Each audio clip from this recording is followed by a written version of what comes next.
Now to introduce the candidates in ballot order. Place 4, ballot position 1, Bonnie Abadie.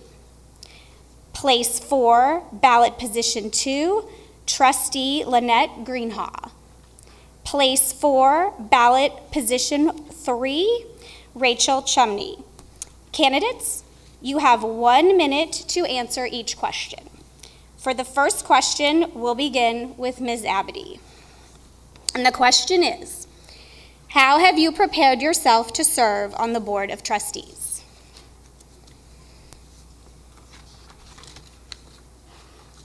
Well, for the past 4 years, I have been advocating for, mostly for the gifted children, and I feel that now it's time to step it up. And I have several friends that are in the district that have pulled their children out of the district for various reasons, and it's my goal to really work hard on getting those children back in the district. Ms. Greenhaw, your turn, please. Thank you very much. It's so nice to be here with you all tonight, and if at any time you can't hear back there, I hope somebody will wave at us and let us know. I have served on the Board of Trustees. This one just kind of served on the Board of Trustees for 15 years. But before I took that step, I prepared myself by serving this district for over 10 years in a variety of different positions. Both at the PTA level, I served on local school councils of all 3 levels. I served on multitudes of district committees to be engaged and involved in the budget process and the advocacy process, to also learn and make sure I knew and understood what was going on in the district and that I had a sense. I also chaired a bond election campaign, not only as a citizen in 1996, but also as a trustee in 2001 as a trustee. Since then, I continually to learn on a regular basis. I study best practices. I look at what's going on across not only the district, but the country to make sure what we're doing, and I'm constantly learning and preparing to serve you all as your trustee. Ms. Chumney, your question. Okay, thank you all so much for being here tonight, and thank you ladies for being here, and thank you to the League of Women's Voters of Richardson and to the Richardson Council PTAs for hosting this forum. I have been civic-minded my whole life. For the past 10 and a half years, I've been a mom, and I think this has been the best preparation for this.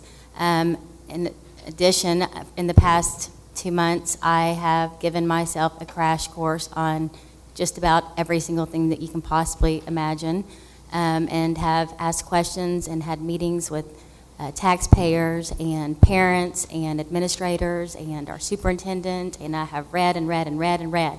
So I think that I still have a lot to learn, but I'm willing to do it, and I know that I will be able to learn everything I need to do to make myself very good in this position. Thank you. Next question, we'll begin with Ms. Greenhaw. The Homestead exemption is very important to RISD taxpayers. Will you pledge to continue the exemption? Thank you. I'm glad we're having an opportunity to talk about that. Sure that there we go. It has a tendency to cut in and out just a little bit. The optional homestead exemption is a very significant part of how we provide service to the taxpayers of the city of Richardson and Richardson ISD. It is a 10% opportunity for you to save on your taxes, and what it does is give us the chance to have the 3rd lowest tax valuation and the 3rd lowest tax bill in this region. We always want to protect that optional homestead exemption, and we will continue to look at it on a regular basis as how important it is to you, the citizens. So far we've been able to maintain it, and I hope that we can continue to maintain it. It's one of the reasons why we continually fight very hard at the state level for new funding and more funding so that we can continue to provide the services that we need to provide to our students and to our district, and also give you, the taxpayers, a quality value here in our ISD. Ms. Chumney, your question. It is my goal to ensure that RISD is being as fiscally responsible as possible, and this means going through our budget with a fine-tooth comb and making sure that every program is being funded efficiently and effectively. And I think we owe it to our taxpayers to keep the tax rate as low as possible. And I think that we can achieve all that we need to achieve as long as we are very diligent about how we budget, how we allocate our resources. Ms. Abadie, your turn. Yes. Yes, I am definitely in favor of the homestead exemption. I think we need to, as these ladies said, be fiscally responsible with our funds. If we don't have it, we can't spend it. And I've run a successful business based on that, and I think it's very important that we find ways to save money for the taxpayers. This next question will begin with Ms. Chumney. What specific experiences have you had with RISD's racial, religious, and/or non-English speaking minority communities? And what qualifies you to represent these communities?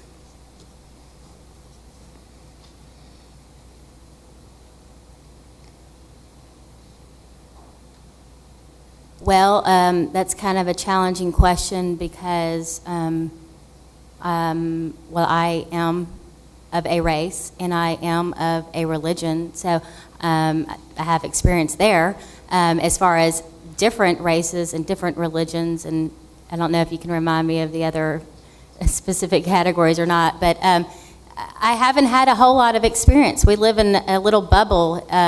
My goal is during this process to meet with other schools and other areas that are not quite like ours. I want to see what the challenges are of everybody within RISD. We are a very diverse district, and I'm very interested in hearing what the struggles are for each part of RISD. Ms. Abadie, your question.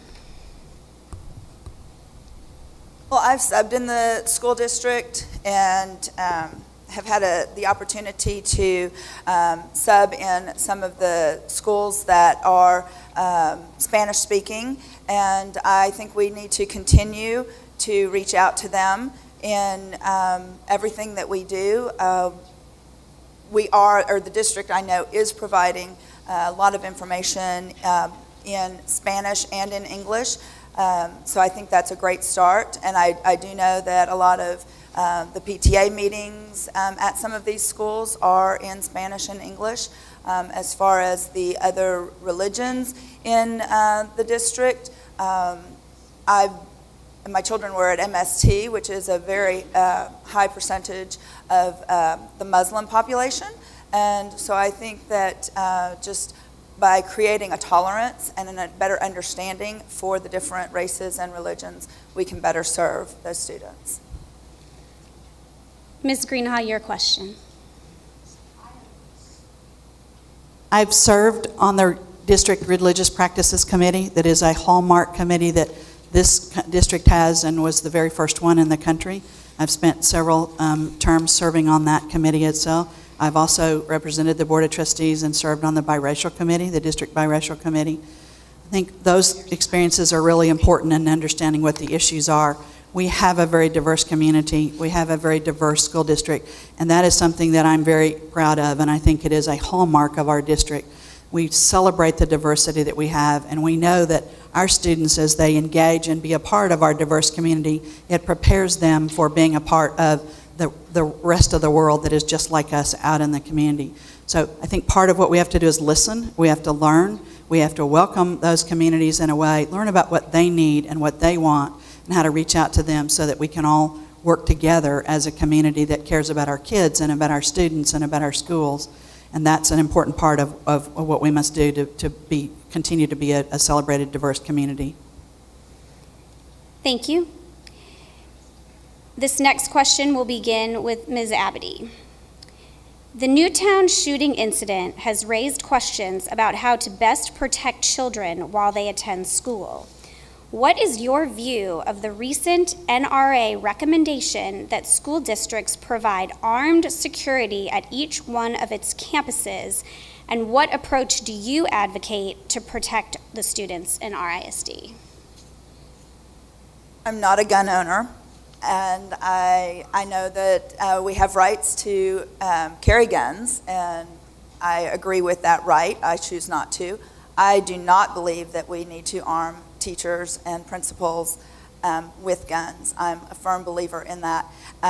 When the incident occurred and there was talk in DISD about the new security measures that they were taking with the double buzzers, in fact, I mentioned this to Dr. Wagner, and I was like, that's not really new. RISD is already doing that. And so I think it's phenomenal that we are a step ahead and are already taking measures to protect our children in the schools.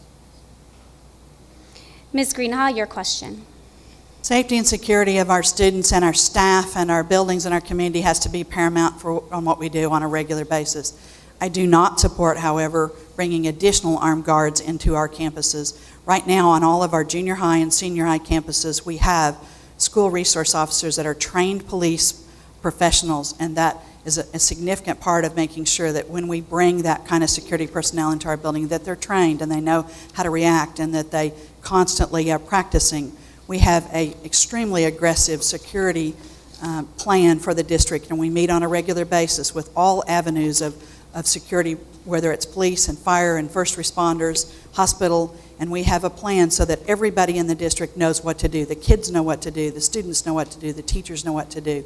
But I don't favor bringing additional guns in a place where they could possibly be misused, get into the wrong hands, maybe not be productive. And I think what we've seen from a research standpoint is that those kinds of armed guards can't protect the district anymore or students anymore than the trained police officers can on a regular basis.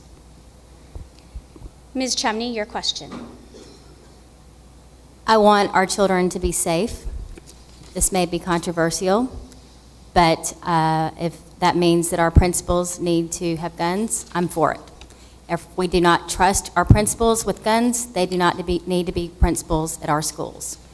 And I think that we need to take whatever measure possible to ensure the safety of our children and our teachers and our staff and our principals. We cannot allow incidents like this to happen at our schools.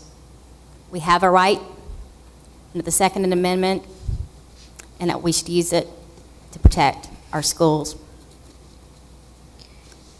For this question, we'll begin with Ms. Greenhaw.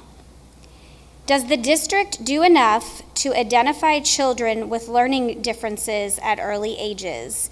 Do teachers need additional training or resources to help them identify those students? I think we always have to be proactive when we're looking at identifying students for whatever kind of services they need in the district. And so we have to be vigilant on a regular basis. We have to make sure that our teachers and our staff and our personnel are trained. And that is a constant battle to continue to provide that kind of level of training. We additionally must always look at the resources that are available and how we can apply those. So we have very recently become engaged in looking at a committee and organizing a committee that is helping us look at the dyslexic students and how we work with them in our community. And that's one hallmark of what we do in RISD is bring together community forums to look at those kinds of issues. So I think we must continue to be vigilant, and we must continue to work hard to make sure that we do identify kids and then provide the services that they deserve and that they require in order to be successful academically. Ms. Chumney, your question. Right now, we are failing our special needs populations. This can be substantiated by our most recent AYP reports. This group is underperforming more than any other group, behind LEP and behind economically disadvantaged children. It is declining each year. These children are not being identified. Policies are not being followed. They are not receiving the right services. They are hurting. There are fourth graders who are reading on a second grade level. Their little confidences are broken, and they are not given everything that they need to be the best that they can be and to learn. And this is something that I'm very passionate about, and I want to see this changed. And I think that we have the resources to do it, and I'm going to help us get there. Your question, Ms. Abadie. I agree with Ms. Chumney that we are not servicing our special needs children the way we should. I have several friends who have kids with special needs, and they are having a very difficult time getting their children the services that they need and just getting the identification, and when you have a child who falls asleep in the classroom because his meds are making him sleepy, but yet he can't make up his classwork because he's asleep, there's just something wrong with that. And we really need to train these teachers to recognize when a child does have a disability or has a special need. And there's so much training out there that we can do for these students. Before we continue, I would just like to remind those of you who are interested in submitting questions that the questions must be addressed to all of the candidates. The candidates will not have the opportunity to answer questions directed specifically at them. So please keep that in mind. Then its next question, we will begin with Ms. Chumney. What are your thoughts concerning how to provide technology upgrades to the schools for classroom instruction?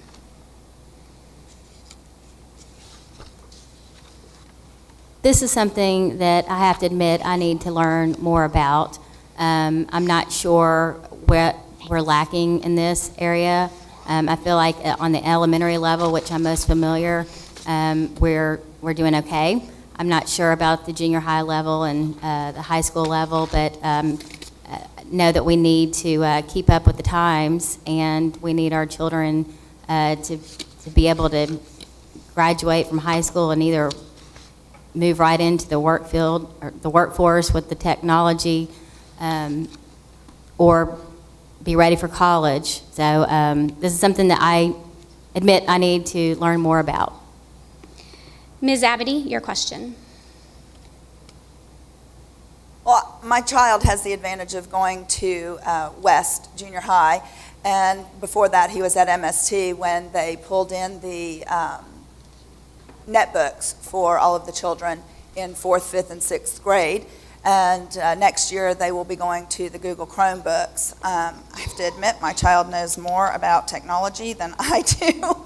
And so I think that's phenomenal that he has that opportunity. I do think that we need to work on getting this technology throughout the district. It's just very important that these children know how to use the technology at every grade level. And so I really think that that's important to put into place what the children at the magnet schools have in every school. Your question, Ms. Greenhaw. It's really I'm sorry, it keeps cutting out. When we're using technology in the classroom, that we're using it to drive instruction and to assist instruction and to add to instruction. It is not using technology for technology's sake. We have an aggressive plan in our RISD to not only fund technology and make sure that we stay on top of our refreshes, and we do that through the bond program that you all as citizens so graciously pass regularly so that we have dollars to do that. But in addition to that, it's also important that we do train our teachers and our professionals so that they know how to use that technology and use it to the advantage of the students instead of to the distraction, which it can be. So it's important that it be a part of the learning tool, and we use it creatively and try new and different things, but we also use it appropriately in the classroom so that it adds to student learning and it creates student advancement from an academic standpoint. We're back to beginning with Ms. Abadie for our next question. What is your philosophy on school transfers? Do you approve of transfers for social reasons? Not sure I fully understand the question. For social reasons? Okay. I think I'm for transfers if a school, your neighborhood school, is not meeting your need academically. But as far as social, just so that they can be around their friends, no, I don't agree with that. Ms. Greenhaw, your turn. One of the hallmarks of RISD is our neighborhood schools and how important they are to our community. So it's important that we have an opportunity to let our young people stay in their communities. When there are needs for transfers, what the state law requires is that we look at those independently, one-on-one, for each student, and you make decisions based on what's the need of that student. Also, whether there is an opportunity for room and movement in the school that they might want to go to. We do move students around on a fair amount because we have had 1,000 new students each for the last 3 years, and we're trying to use our buildings effectively. So it is important that we have a consistent transfer policy and that we follow that policy and that we apply it fairly and universally across the district. But just for social purposes, what we want to do is focus on academics and the academic needs and services of a family, rather than, while social integration into our neighborhood schools is important, it's the academic and learning that's the significant part of what we should be working on. Ms. Chumney, your question. I agree with what Ms. Greenhaw says. There are extenuating circumstances sometimes that I think a transfer would be warranted, and it's just going to have to be looked at on a case-by-case situation. But when you say social, part of our education is social. It's not all academic. There are children who have social needs that are not being met at their neighborhood schools, and they may require something that their neighborhood school is not able to give them. For instance, a child with autism needs to be around people that understand or are compassionate or have similar interests. And our schools are so small. There's not a lot of, in many cases, diversity. And I think that in a situation like that, it could be very helpful to transfer to a school where a child, has more opportunity to meet people like him or her. Moving on. Ms. Greenhaw, we'll begin with you. Who is in charge of seeing that the curriculum follows the SBOE mandated guidelines? What will you do to maintain the integrity of the curriculum writing process? The curriculum that we use in RISD is written here, right in RISD, and that is an important thing for us to know. There's been a lot of conversation at the state level and also at the local level about a curriculum called C-Scope. We do not use C-Scope in RISD. We write our own curriculum. We do follow the state standards for that curriculum, and it's important. It is the responsibility of the school board, and it is the responsibility of the administration team to make sure that the curriculum that we have not only follows the law, but also follows the Texas Essential Knowledge and Skills, or what is called the TEKS, and those are the standards by which the curriculum is based on.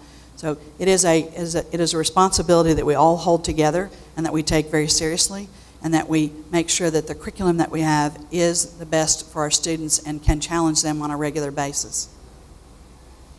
Your question, Ms. Chumney.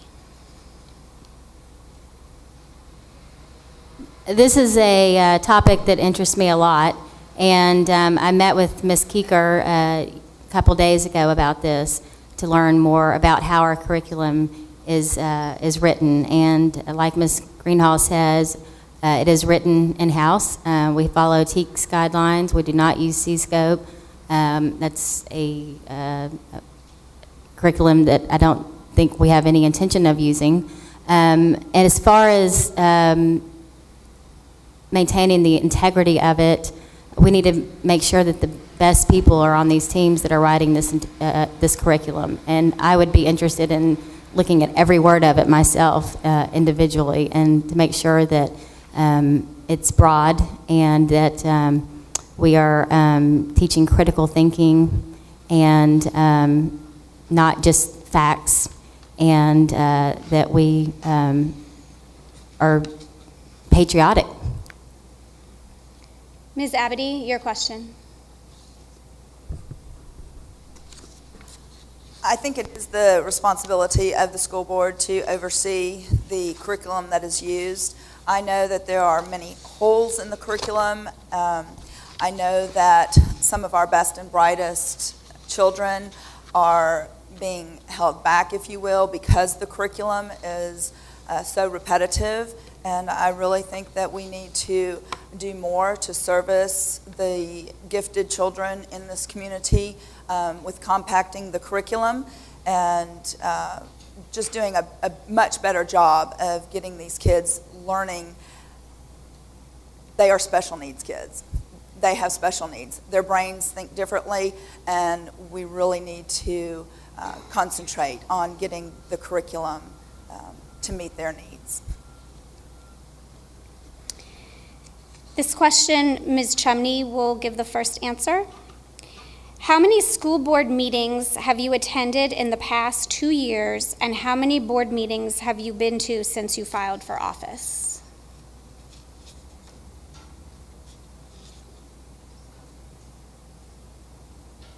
I have attended about 3 or 4 board meetings, most of which have been attended since I have filed for office. I have to say, I don't think I have been missing much.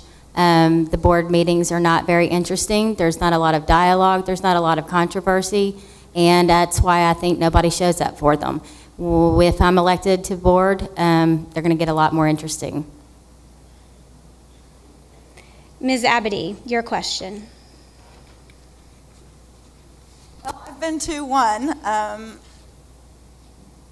My PTA board meeting is on Monday nights, and so I have opted to go to that. And then when I'm not at the PTA board meeting, I'm at Boy Scout meetings.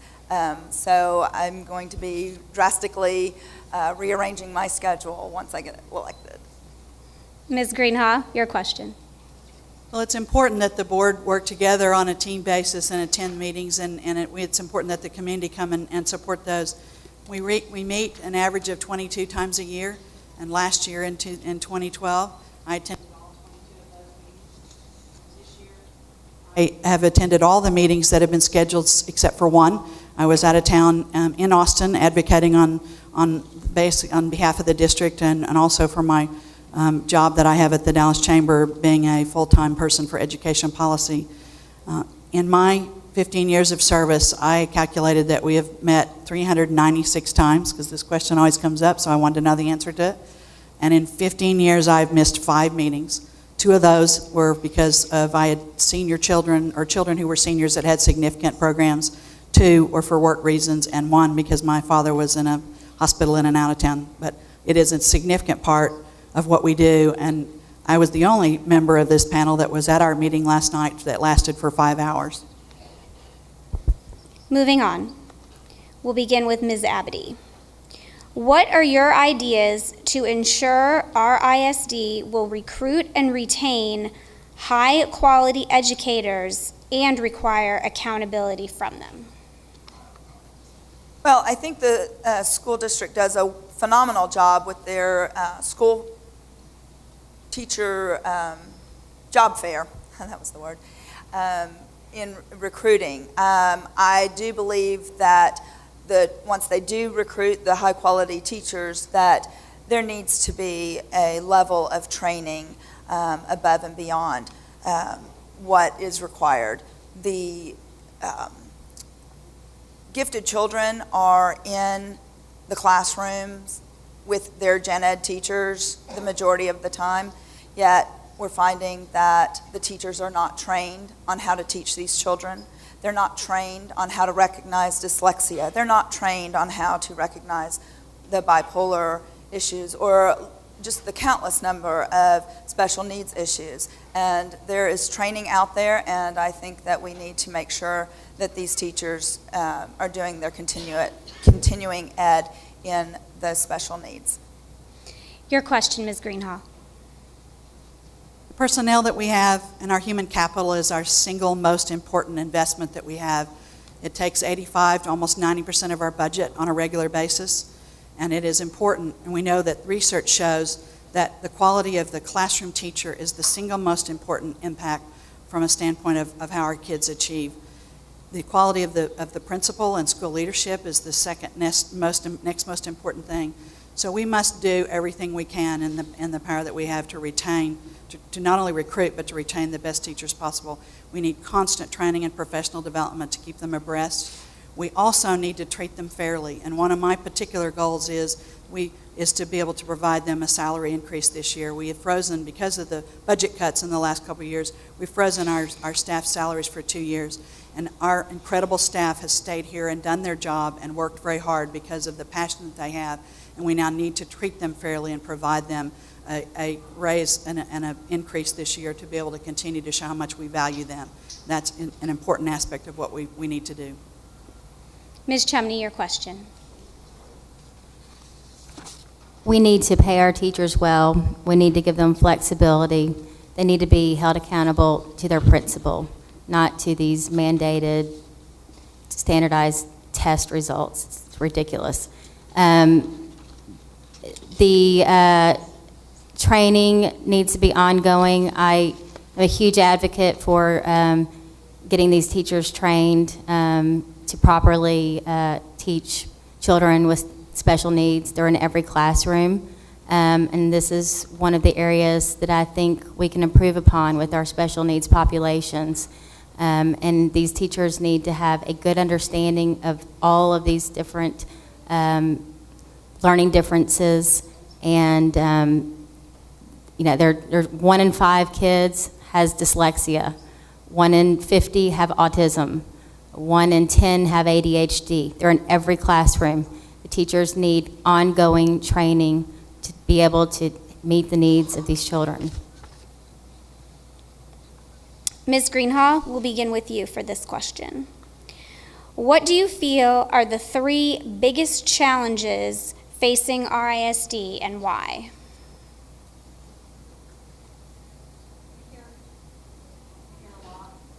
About the budget challenges that we have, and certainly that is one of the most significant issues that we currently have. In the last legislative session, the state cut $5.4 billion from education funding, and that meant in RISD that we lost almost $36 million over the biennium. So that is clearly a challenge that we have to continue to face on a regular basis while our costs are continuing to rise. We had no new dollars in RISD since 2006. While we have multitudes of new students, our prices, our costs and expenses rise. Education is changing rapidly on a regular basis. We need to constantly be in tune with what happens from a best practices standpoint and looking for opportunities to create new and best practices in our classrooms. So that's a significant challenge. I think the other one is that we can create an education system that can meet the needs of all students, and that also specifically serves every population that we have, and it's important that we try to maintain that on a regular basis. Your question, Ms. Chumney. Obviously, the budget, it's narrowing, and this year I think we're going to have sequestration, which means we're going to have even a smaller budget, especially for our IDA kids. So we need to be fiscally responsible and make sure that we're doing all that we can to keep our budget intact. Standardized testing is a challenge, and we need to stand up and we need to fight to get away from it. It's killing our schools. It's killing the joy of teaching and killing the joy of learning. And I think we need to be leaders in this fight. And also, I would say that a challenge would be implementing our vision. We need to have a very clear vision of what we expect out of this district, and we need to be very clear in implementing that. Your question, Ms. Abadie. It's hard to follow that. Can I just say ditto? I think the budget is the biggest. That's always going to be a concern. I think the standardized testing, we are teaching to the test. The kids are stressing out. When my child was in 3rd grade, he missed 17 days of school for migraines, and it all started in January when they started teaching for the tax. So I think that is a big problem for the teachers and the students alike. And then I think just identifying and meeting the needs of our the ends of the bell curve. We are definitely falling short on both ends of the bell curve. Okay, this is our next question. We'll begin with Ms. Chumney. Do you support or oppose moving 6th grade out of the elementary schools and into a more traditional middle school environment of 6th, 7th, and 8th grade? Please give your reasons for your support or opposition. I oppose it. Middle school is awful, and children need to be in middle school as little as possible. The 6th graders are good mentors in our elementary schools. They're leaders. They help our kindergartners. Our kindergartners, our 1st graders, our 2nd graders love them, and they look up to them. And I can't think of a more ridiculous thing to move them out of. I can't even imagine the cost associated with that and everything else. I don't even know what the reasoning is. But no, they need to stay in our elementary schools. Your question, Ms. Abadie. Hard to follow that. And I would agree, because I have 2 junior hires. I have a 7th and an 8th grader, and they are strange and they are freaky. And when they enter junior high in 7th grade, they are really trying to find themselves, and it is a challenge, enough of a challenge for them to be in 7th grade. And I don't think that our 6th graders would be mature enough for that challenge of moving into the junior high. When they look huge when they're in 6th grade and you see them walking down the halls of the elementary school, but if you put those 6th graders with those 7th and 8th graders, they are babies, and they need that in the elementary schools. Your question, Ms. Greenhaw. I currently think that the structure that we have is the best academic structure for our students at the moment. However, I think we also always need to look at what we're doing to serve our children academically and socially. If we were going to have that conversation of whether or not we might want to consider that, we would want to engage and involve the community. Our community has always helped us in making major decisions like that, to know what are the needs of the community. The other aspect that we would want to look at significantly is our facilities. Right now, we have our facilities are used to the maximum, and that's important that we maintain to do that. If we move the 6th graders to the junior high, then we might have some underutilized elementary buildings that might cause us some concern. The other thing that's important, and one thing we learned after we moved the 9th graders to the high school environment for academic reasons, is that we have the opportunity to, when we have the 7th and 8th graders alone in that environment, to do some very unique educational opportunities and do targeted instruction for that particular group of kids, which continually is our group of young people that struggle on an academic basis. So I like the structure we have, and I would like to see us maintain it unless there's some compelling reason to change it. This next question will start with Ms. Abadie. An important role for a board member is legislative advocacy on behalf of all of the children of RISD. Give an example of your efforts over the past year or two. Well, in the past year, I have become quite knowledgeable thanks to the Council of PTAs and Ms. Dinah Miller over there, who has just done a phenomenal job of keeping everyone abreast of what is going on in the legislature. And I think it's important when she says, write your senators and write your congressmen, whoever you need to write, you write. And she makes it so easy. And so I have had the opportunity to do that since the legislature has been in session. And I make sure that I forward it on to all of my friends and let them know that we need to restore the funding, or we need to cut the number of state-mandated tests. So those are some of the things that I have done over this past year. Ms. Greenhaw, your question. Legislative advocacy is one of the most critical pieces of what a school board trustee does, and I believe that's one of the strengths that I bring to the board. As I mentioned, I work full-time for the Dallas Regional Chamber, and I am in charge of education policy and education initiatives. I advocate on behalf of RISD and on behalf of the children of the state on a daily basis and a continual basis. Yesterday and today, I've spent time talking with our with our state representatives on the piece of legislation, House Bill 5 and Senate Bill 3, which are the two bills that are reforming their not only graduation plans, but the testing requirements. I was watching that hearing today. I am on a regular basis advocating on behalf. I have the commitment, I have the knowledge, and I also have the contacts after having being an experienced advocate for years, that we can continue to raise the advocacy level of RISD on a regular basis. So I also spend a lot of time in the region advocating on behalf of public education, and so it is a hallmark of what I bring to the service of the board, and it is a very critical piece of what we do as a trustee. Ms. Chumney, your question. The first thing I do is I vote.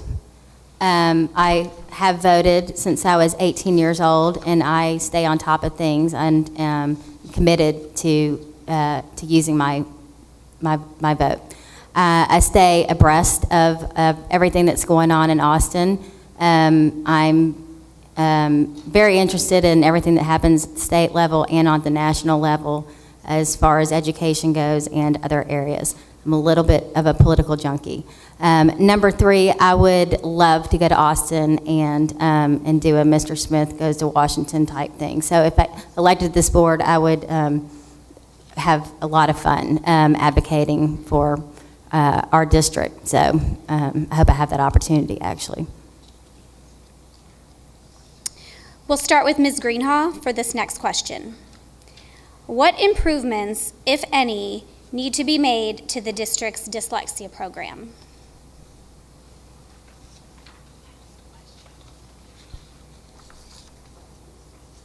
We have been aggressively studying that program this year, along with a number of parent advocates that have helped us learn about what is going on with that program.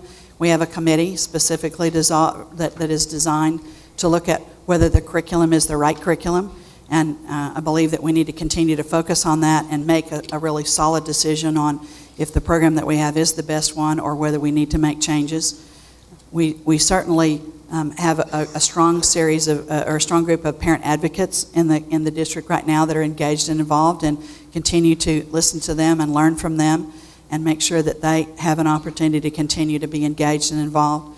We have looked at the issues of whether or not and we have proper staffing, and that we can continue to make sure that we provide those kinds of efforts for our students. I know that in our budget conversation last night, there were some recommendations made by the staff that we increase the staffing all across the district for different kinds of dyslexic specialists. So we will continue to look at that and make sure that we have the staffing that we need.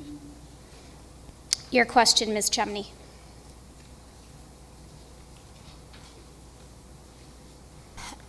Okay, first of all, we need to follow the dyslexic handbook. This is the law. Number 2, we need to bring this program up to date. It is antiquated. I hear that these children are watching a 25-year-old video.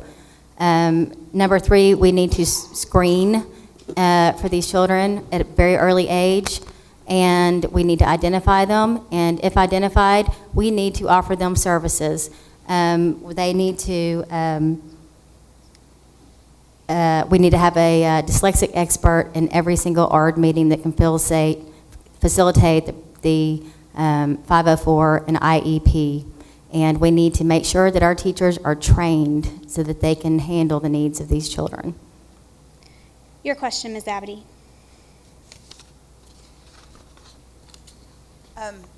I have several friends who have pulled their children out of the district because their dyslexic needs are not being met. This is a travesty. I think that we really need to study what's going on. When the district showed the film, Decoding Dyslexia, last week, I learned quite a bit, and I was so impressed with the discussion afterwards that followed. And I think we need to do more of those kinds of things. It was just phenomenal, the amount of information that we were able to learn. And I think we need to listen to the parents. I think the school board, they're here and you get your little 2 minutes to say what you want. And I don't think that's enough. I think there needs to be a two-way conversation with the parents and with the school board in order to bring the levels up to a higher standard. We'll begin with Ms. Chumney with this question. Do you think the Board of Trustees adequately represents special interest groups within the community? What changes, if any, would you make to the board processes so that such groups can make their voices heard?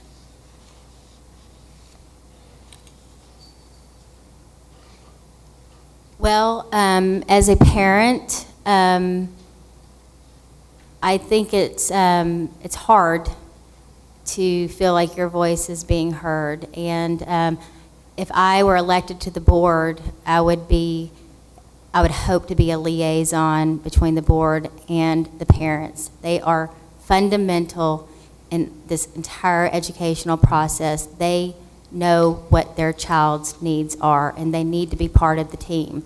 And instead of directing parents to the bottom rungs and making them work their way up to the board with issues and hitting brick wall after brick wall after brick wall, the board needs to listen to parents, put them on the same team, change policies as needed, and I think this is where we're leaving people out. The PAC meeting, PAC questions, whatever, that's not real dialogue. We need real dialogue and real answers to our questions. Ms. Abadie, your question. I think after having been to, again, I'm going to refer to the Decoding Dyslexia Dessert and Discussion event that was held last week. I thought that was phenomenal, and I think we need to do that for every special interest group. With the board, with the administrators, they need to hear what is truly going on in our schools. They need to know that we're having to color in AP history and getting graded on it. We're coloring in junior high pre-AP science and getting graded on it. These are the kinds of things that, because I have children in school, I know that it's going on. It's crazy. I would like to see more discussions with two-way discussions, not just ask a question and have it answered, and be able to sit down with school board members and find out what's really going on in the schools. Your question, Ms. Greenhaw. Certainly, two-way discussions are really significant, and the board does try to reach out on a regular basis to all people across our community and all aspects of our community, whether it's special interest groups like you've described as special students, but also those that are engaged and involved in different aspects of our community, that not only the religious groups, but the diverse groups. So we do try to listen on a regular basis, but we are hearing a lot that maybe we need to do a better job at that. So that is one of the things that we will continue to work on and make sure that we have an opportunity to hear. Part of that is listening, part of that is engaging in conversation, and it's important that we do that. We have over the years, and we will continue to try to create opportunities for parents to be engaged and for having reflector groups. It's one of the things we've tried to do on a regular basis. And the new Dyslexia Committee is an example of that, that when we have issues in the district that need to be addressed, to bring together the various stakeholders and interest groups that all need to be heard from and represented, and engage them. And so that's something that we will continue to try to do. We'll begin with Ms. Abadie. What qualifications and experience do you have to oversee RISD's $250 million budget and manage a CEO-level executive such as the superintendent? Well, I've, for the past 6 years, been running my own business, small business, not nearly the budget of the school board. But I took it from the ground up along with my husband. And if we didn't have the money, we didn't spend it. So I think budgeting is a very important thing that we need to look at and try and find ways to maximize the little resources that we have.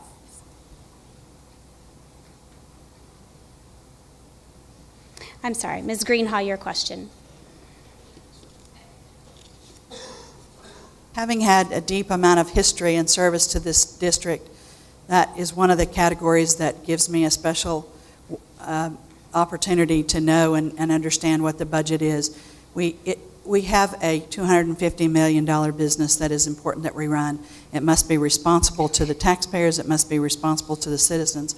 I have served as executive director of a small nonprofit organization where we had a $450,000 budget that I was directly responsible for. And on a regular basis, I learn and understand what goes on in school finance. The school finance laws are very detailed and very engaged and involved, and it's significant to know what aspects that are important there. As far as managing the CEO, it is important as a team that we do that, the 7 board members do that together. I've served on the personnel committee at my church for 11 years in managing a staff of almost 80 people there. And our primary function as a member of the Board of Trustees and as a board is making sure that we have the highest quality CEO that we can, and we work hard to manage that person. Ms. Chumney, your question. First of all, I have a degree in business administration. I worked for 2 different universities. I worked for Ole Miss while I was a student there. I worked at Cornell Cooperative Extension and worked on a rather large budget in that position. But I think the best thing that I can do in this role is the fact that I'm a good researcher, I'm wise, and I'm fiscally conservative, and I will research the dickens out of something. And allocation of resources is the best and most important part of budgeting, and I'm confident that I will make wise decisions about where our resources be allocated. Due to our time constraints this evening, that will be our last question. The candidates will now give their closing statements in reverse ballot order. They will each have 1.5 minutes for their statements. We'll begin with Ms. Chumney. So again, thank you to the League of Women Voters of Richardson and for the Richardson Council PTAs for hosting this forum. Thank you to my opponents, Ms. Abadie and Ms. Greenhaw. And thank you so much to all of you that came out tonight. Informed voters are essential to our democracy, and the fact that you took the initiative to become an informed voter tonight says a lot, and very much appreciate it. It is my hope that every child in RISD is given every opportunity to reach his or her full individual potential in a compassionate learning environment. I believe in public schools. I believe in RISD. And I think that we can become a premier system, but I think we've got some work to do. I think that we need to really evaluate what a true and meaningful education is. I think we need to really evaluate what achievement is. I think we need to give our special needs kids all the support they can to be successful. I think we need to be fiscally responsible. I think we need a transparent budget that is user-friendly, where anybody that can walk up into the school can find out how their tax dollars are being spent. I want you to know that if you elect me, I will bring a lot of passion and hard work to this position, and we'll make sure that we are a premier system. Ms. Greenhaw, your statement, please. Well, I do want to say thank you for those of you all. It takes time out of your evening to come, and we appreciate that, and to the League and the Council of PTAs. I hope that when you make this decision at the ballot box, that one of the things you will look at is the type of decision maker that you're putting and entrusting your school district to. It is important that a trustee be multidimensional, that look at all issues that represent all children and make decisions on a non-emotional basis, but make a decision coming from fact and from also from research. It is significant that the jobs that the trustees oversee are not only the superintendent, as we talked about, the budget, the vision, mission, and direction of the district, and that is the fundamental thing that I work for and I use as a filter when I make decisions is, are we fulfilling the vision of our RISD, and what resources do we need to do to make sure that we fulfill that. We also need to advocate on a regular basis on behalf of RISD, and I have the opportunity to provide that to you as a very experienced legislative advocacy person. It is important too that we think about what is our purpose here, and also that we represent all bodies that are engaged and involved. The taxpayers, the shareholders, the community. It is our public education system, and we need to have the strongest one that's possible. I'm deeply student-centered, and I engage and involve students in our community on a regular basis, and I'm very passionate about what I do, and believe that I'm a strong leader and can contribute to the board at that level. Ms. Abadie, your statement, please. I would like to say that I think it's important for our board members to have children in school.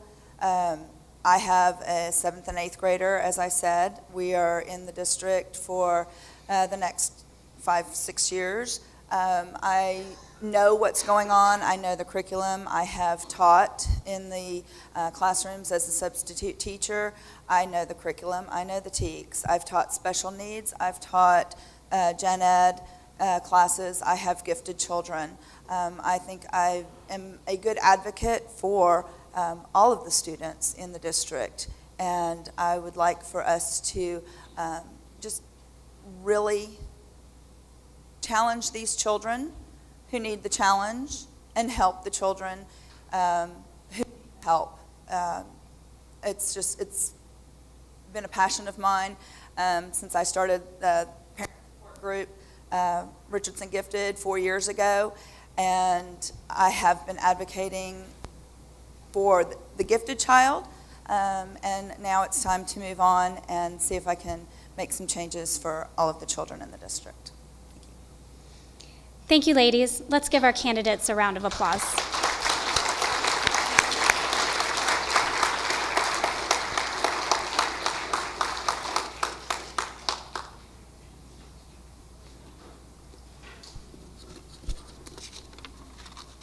Thank you very much, Liz, for moderating this evening.